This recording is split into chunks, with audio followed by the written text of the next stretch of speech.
Okay guys, तो सबसे पहला जो क्वेश्चन है इसमें पूछा गया है वो है हमारा, क्या हम ज़ीरो को एक रैशनल नंबर की फॉर्म में लिख सकते हैं, जहाँ बेसिकली पी और क्यू की फॉर्म में लिख सकते हैं। नहीं तो हमें ये पता है कि कोई भी रैशनल नंबर हो, कोई भी रैशनल नंबर है, वो नंबर ही रैशनल तब होगा जब उसे पी ओवर क्यू की फॉर्म में लिखा जा सके with the condition Q is not equal to zero.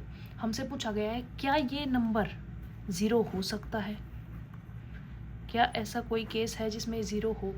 तो यस, ज़ीरो को तुम किस किस फॉर्म में लिख सकते हो, ज़ीरो को 0/1, 0/2, 0/3 एंड सो ऑन, तुम फॉर्म में लिख सकते हो। बेसिकली ये पी ओवर क्यू की फॉर्म हो गया। कंडीशन ये नहीं कहती कि रैशनल नंबर की कि पी ज़ीरो नहीं होना चाहिए, कंडीशन कहती है क्यू ज़ीरो नहीं होना चाहिए, और वो कंडीशन सेटिस्फाई हो रही है। So basically yes, zero is a rational number. तो भैया आगे बढ़ते हैं हम क्वेश्चन नंबर 2 की तरफ, जिसमें हमसे पूछा गया है कि कोई भी 6 रैशनल नंबर्स बताने हैं हमें। जब ये डैश लिखते हैं ना हम, तो इसका मतलब होता है नंबर्स। तो अगर मेरी किसी भी वीडियो में आपको डैश लिखा हो मिल जाइए, हैश का साइन मिल जाए, तो इसका मतलब होता है नंबर्स। हमें ये फाइंड आउट करने हैं 6 रैशनल नंबर निकालने हैं हमें 3 और 4 के बीच में। हमें ये पता है एक्चुअली 3 और 4 के बीच में infinite number of rational numbers exist करते हैं। कितने? इनफाइनाइट। हमसे पूछे कितने गए हैं, लेकिन नंबर्स एग्जिस्ट करते हैं। हमसे पूछे कितने गए हैं, only 6। So we need only 6। अब हम क्या करेंगे, कैसे निकालेंगे 6? तो अगर हमसे 6 पूछे गए हैं ना, तो हम क्या करेंगे, कोई भी एक नंबर लेंगे 6 से ज़्यादा। फॉर एग्जाम्पल इजी केस लेते हैं हम, 6 में एक ऐड कर देते हैं और बेसिकली हम 7 ले लेते हैं। ठीक है, सबसे सिंपल केस लेंगे हम, 7 ले लिया हमने। तो अब हम क्या करेंगे, 3 और 4 के बीच में निकालने हैं ना, ध्यान से देखना इस स्टेप को बिल्कुल। 3 और 4 के बीच में निकालने हैं, तो हम 3 times 7/7 equals 21/7, 4 times 7/7 equals 28/7। Multiply दोबारा चेक कर सकते हो भाई, टीचर है, इंसान है, गलती हो सकती है, दोबारा चेक कर लो। सही है ना, 3 टाइम्स 7 एंड 4 टाइम्स 7। ठीक है भाई, 21/7, 28/7। हमारे पास 2 नंबर्स आ गए। अब इन दोनों के बीच में 6 रैशनल नंबर जो होंगे वो सेम रैशनल नंबर्स होंगे जो हमें चाहिए। तो बस अब तुम्हें कुछ नहीं करना, अब तुम्हें ये नंबर्स लिखने हैं। सो आंसर क्या हो गया हमारा, 22/7, 23/7, 24/7, 25, 26 एंड 27। That's your answer. तो भाई गाड़ी को बढ़ाते हैं आगे, क्वेश्चन नंबर 3। इसमें हमें पूछा गया है कि हमें 5 रैशनल नंबर्स निकालने हैं दिस टाइम। किसके बीच में हमें निकालने हैं, 3/5 एंड 4/5। ये बहुत इंटरेस्टिंग क्वेश्चन है। ऐसे क्वेश्चन मैंने पेपर में आते हुए बहुत बार देखे हैं, क्योंकि बच्चों को बहुत इजीली कंफ्यूज कर देता है कि भाई कैसे निकाला जाए। तो कुछ भी नहीं भाई, है कि इन दोनों के बीच में तो इनफाइनाइट नंबर एग्जिस्ट करते हैं। हमें कितने चाहिए, 5। तो सेम प्रोसीजर अप्लाई करेंगे जो हमने इससे पहले वाले क्वेश्चन में किया था। 5 में 1 जोड़ दो, आ गया 6। 6 को कर दो मल्टीप्लाई, कैसे, 3/5 टाइम्स 6/6, क्या आ गया, 18/30। ऐसे ही 4/5 टाइम्स 6/6, क्या आ गया, 24/30।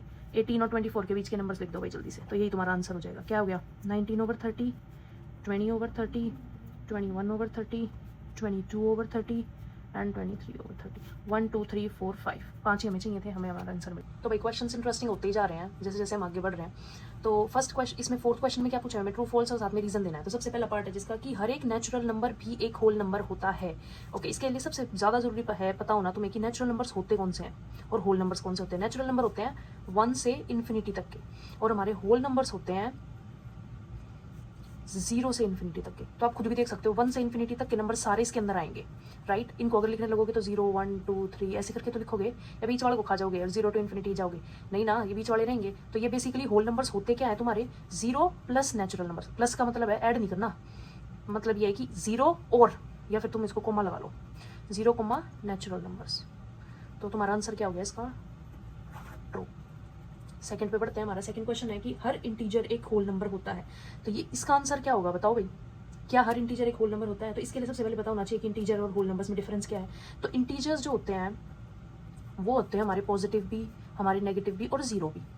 जबकि हमारे जो होल नंबर्स होते हैं वो होते हैं सिर्फ पॉजिटिव इंक्लूडिंग 0। तो नेगेटिव वाला जो सेट है वो नहीं काउंट होता। इसी वजह से हर एक जो इंटीजर है वो होल नंबर नहीं है। -1 -2 -3 ये सब हमारे होल नंबर्स नहीं है। तो हमारा आंसर क्या हो गया, false. Coming on third question, और सबसे इंपॉर्टेंट क्वेश्चन, इसको मार्क कर लो चाहे तुम, ये सबसे इंपॉर्टेंट क्वेश्चन होता है। मैं अपनी जब 9th क्लास कर रही थी ना, उस टाइम ये क्वेश्चन मेरे पेपर में आया था, मुझे बहुत अच्छे से याद है, क्योंकि मुझे नहीं आता था, मुझे समझ में नहीं आते थे, पर अब समझ आ रहा है। तो इसलिए आप लोगों को समझाने की कोशिश कर रही हूँ कि ये क्या होगा। हर एक रैशनल नंबर एक होल नंबर है। क्वेश्चन हमें कहता है और बताना है हमें स्टेटमेंट को ट्रू है या फॉल्स है। इसके लिए सबसे पहले याद करो कि रैशनल नंबर्स होते कौन से हैं। तो रैशनल नंबर्स के लिए क्या जरूरी है, जैसे कि मैंने बोला था जहाँ पे ये सिंबल दिखे इसका मतलब होता है नंबर। तो रैशनल नंबर क्या होते हैं, जो p बाई क्यू की फॉर्म में लिखे जा सकें और q not equal to 0, no matter ये नंबर्स पॉजिटिव हो सकते हैं, ये नंबर्स नेगेटिव भी हो सकते हैं। ऐसा कोई कंडीशन नहीं है कि पॉजिटिव ही होंगे नेगेटिव होंगे, दोनों हो सकते हैं। Only condition we have is q is not equal to 0। जबकि अगर हम होल नंबर की बात करते हैं तो हमारे पास क्या कंडीशन आ जाती है, या तो ये पॉजिटिव है या फिर ये 0।